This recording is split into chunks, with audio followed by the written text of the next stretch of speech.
Masooma, please tell us something more about what are the effects which are normally seen in women who goes through this female genital mutilation. The effects actually are several. There's a lot of research, there are a lot of studies which have been undertaken by international bodies like the World Health Organization and the UNICEF. One is it happens at a child. There's no question of consent, and girl child is never told about what is going to happen to her. So she's taken secretly without any information to the cutter, and a part of her body is cut. There is severe pain, there is no anesthesia. There are a lot of physical implications for this practice. In many cases, there's excessive bleeding. Apart from the physical pain part of it, there is a lot of psychological trauma involved, because as I told you, the child is never told as to what is going to happen to her, and normally it is a person close to the child, which is either the mother or the grandmother, who takes the child with the promise of buying you candies or chocolates, and then she is subject to this practice.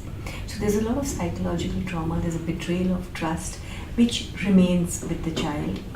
And lastly and most importantly, there are implications sexually. The part which is cut is the clitoral hood and the clitoris, and this is the only part in the human body of a woman, in the anatomy of a woman, which is for sexual desire and sexual pleasure.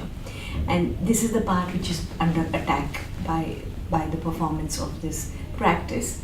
And essentially, a lot of women have come forward and narrated their experiences and their testimonies about how their sexual life is not good, that they experience a lot of pain.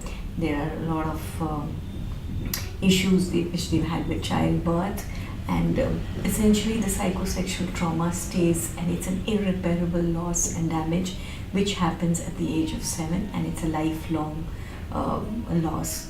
Another thing I'd like to mention is the practice of female genital mutilation, or curves, call it what you may, is for non-medical reasons, non-therapeutic reasons. There is no medical benefit which accrues out of it.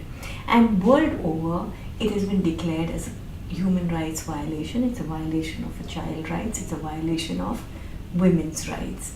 And there are several countries in the world today who have laws which ban this practice. And there are active campaigns going on across the globe to end and eliminate the practice of female genital mutilation, or curves as it's called here.